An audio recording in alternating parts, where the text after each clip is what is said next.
Guys, before this video gets started, I want you guys to understand that this is not a tea-sipping channel. This is not a gossip channel. This is not a hearsay channel. What I like to do is go over facts, data, statistics, or real in-person situations and scenarios so that we can more formally, critically think and solve for different issues or consequences that may happen within our life so we can be held more accountable to make better decisions with more value going into the future. With that being said, I think that I can utilize this particular discussion as some of that. Okay, Tasha K just recently uploaded a video. Title of this video is Explosive. Will Smith's best friend and assistant tells all. Now, viewer discretion is advised. This gentleman on the right side purports a bunch of things regarding Will Smith and things within his life. But also understand this. This guy is also promoting a book. Goes onto a platform, says all of this ish in a tell-all memoir, and truth be told, I don't know if it's true. I don't know these people, but I think that there's critical lessons as men that we can learn from situations like this. So I implore you guys to pay attention in this discussion so we can come away as a community bigger, better, faster, as well as stronger. So without further ado. You looked at my Instagram, you see the hundreds of celebrities that I've done business with, done things with. During the latter years of our relationship, Will was not my friend. I was his friend. I was around before they had Trey. Jada was the woman that everybody wanted.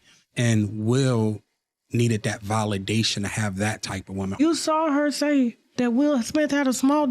I am saying to you, if a woman is used to something the size of a baby leg and you come in with a pinky toe, there's nothing you can do to please her. You can buy her 80 cars. You can get her 80 private jets. If she's itching for that baby leg, she want that baby leg. You can beat a person so much that they fall into submission. And who needs enemies when they got friends like you? Oh, I could. What? This guy and his goddamn friend? You serious, Tasha? This guy's getting on a platform and speaking about Jada having a baby leg and him having a pinky toe. What type of damn friend is that? That is not a damn friend. They've been friends for 20-something years, which perhaps he's using this friend title so he can up his profit margin for the book that he's coming out with, because we all know how profitable of a business or an industry that it is to taking your favorite male superstar or content creator and then aligning their name next to being gay. Now, again, right, wrong, or indifferent, truth or not, I don't know, okay? Nor do I really care. But was this really a friend is what I wanted to put into question. Let's continue. Tell you what goes on the inside. Everybody else is just speculation. Somebody told me I made my pictures in the book. Your picture's in the book and your name is in the book. So you're doing some real elegant pimp. I'm blowing you up. I love that. I'm blowing you up. This is what Jada makes the new people do. And I ain't gonna say no, they probably been there after myself, right? They will make you check into a rehab. And they'll pay for the rehab. Even though you're not on drugs, they're going to pay for the rehab. And you have to go if you want to work with them. And then I've saw acts that I walked in on. First thing I thought of was August Alsina, but let's continue about this S-Ax things. Now, mind you, go up to Tasha K's platform and look at the whole thing. I'm going to have to blur out some of these words for YouTube. Who'd you walk in on? Him and Dwayne Martin. Okay. Hollywood is the hurry up and wait game. So 3 minutes later, after them telling me, hey, you got eyes on Will, we need him to come watch this. So I'm running all over the studio. He's not in his dressing room. I go to the cafeteria. I'm like, but I see his car there. I'm like, where's this guy at? So now I'm holding Dwayne down too. So I have the keys to his dressing room. So I'm like, yo, and they're calling I'm on walkie-talkie and they're calling my cell phone. Yo, we need to get Will here. And I'm like, yo, kind of now, like I'm trying to find this, like, this is unlike him, right? So, all right, I open the door to Dwayne's dressing room, and that's when I see Dwayne and having with Will. Let me process that for a second. There was a couch, and Will was on the couch and Dwayne was standing up. Like, it was in there. I know Tasha K has recently gone through the Cardi lawsuit and is liable for the $4 million judgment against her. And I guess she can get away with this on her platform because it's actually not her saying it. But legally, I wonder, what is the percentage of accountable for because you utilize your platform for what could potentially be lies? And I would imagine that the way that American media works, that it wouldn't be a lot. And guys, listen, I know that there's been decades of speculation as to the sexuality of Will Smith. And to be honest with you, I don't really care. He can do whatever he wants.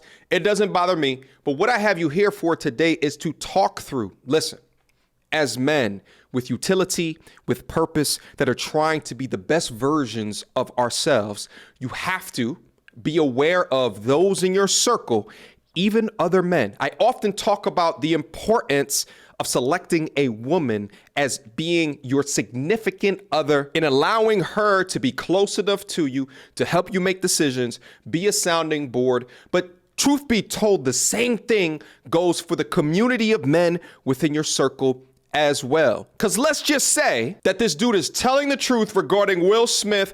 He has 100% verifiable facts. Then Will Smith, for 20 plus years, had a Judas in his circle. But let's say that this is all fabricated, that he's just doing this for the clicks, for the views, for promotion to their IG, which they promoted in the front of this video, or promotion for people to buy his book. Then you had a Judas in your circle the entire time who was Satan incarnate, plotting for years for when he can backstab you in the back with lies. As you march on in life with your purpose, and this is something that I'm actively working through as well, you must understand as men that your circle will become smaller. That's why they say it's lonely up at the top. I've experienced this in my life as well, especially in becoming a public figure, a content creator where people readily recognize on the street. I've talked ad nauseum on this platform before as men, the importance of having good people, good energy, great thinking, those that when your back is up against the wall, have your best interest in mind type of people within your starting five or your general perimeter that you can rely on, not acquaintances. Because you must understand is that the more successful that you are, the more people that will try to grab you from success. They're jealous of you. They are envious of you. They do not want you to win. They want you to fail by any means necessary. They smile in your face, but they have nothing but disgust and disdain for you. And the thing is that it may not start out like that. Shit, and even having a YouTube channel, going up the YouTube platform when people consider you on the same level, they ride for you. It's all about rising to the top. Let's get him to 100,000 subscribers. But when you get to that certain level, then the conversation is, who does he think that he is? Then they're waiting for your downfall. Then they're waiting on someone to unveil something regarding your past or to look at some Twitter post from 5 years ago to knock you off of your pedestal. They revel in your success, but later on, when you reach a certain limit, they will revel in your downfall. Only if they were never your friend to begin with. It's easy to love when times are good. It's easy to be a friend when things are up, when resources are plentiful. But how does this person act when their back is up against the wall? You in your life have to be cognizant that when these situations happen, how did that person act within your life? I guarantee you, right, wrong, or indifferent, truth, fact, or fiction of his allegation towards Will Smith, Will undoubtedly had times in his life where this friendship was tested. But Will, just as he is with his wife, was a sucker in these situations and allowed his kindness to be taken for weakness. My G's, you cannot allow your kindness to be taken for weakness. You have to always be a wolf out there. You always have to be ready to do battle and keep your information, your circle, tight enough so no one can do damage to it. Some people describe defensiveness as scarcity mindset, and up to a point, I agree with you. But this degree of defensiveness is intelligent in nature as you rise up through the ranks and you protect your space, your aura, your energy, your masculinity in the face of people that want nothing but to see you suffer. They want nothing more than to see the end of you. And if you take a look at this young man, you're looking at someone who is less famous, less important, less money, portly, so less in shape, and that's where the hate will come from. So I was literally about to upload this video and I just saw that both Jada and Will Smith responded to this Tasha K interview. Pinkett, you look fantastic.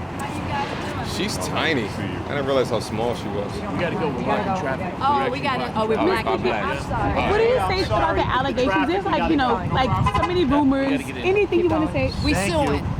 I know that's right. Thank you, Miss Pinkett. And a rep from Will Smith camp has said that this story is completely fabricated and the claim is unequivocally false. Again, guys, I really don't give a shit whether or not it's true or it's false, but I wanted to draw your attention up here as well to Tasha K's Twitter post. Will Smith will wish that this interview never happened, exclamation point. This is one of the closest people to Will aside from Jada to sit down and tell all about him. From meeting Jada, Tupac, Will's sexuality, and his manhood size, he knows and he tells all. You can watch this full interview and her website is going to be there. No matter if you're an Oscar award-winning actor, or if you were the CEO of a company, or if you're a middle-level manager at a call center, or if you are the boss of a bunch of garbage men, you must understand this. The more money, the more problems, the more power, status, financial gain that you accumulate, popularity that you accumulate within your life,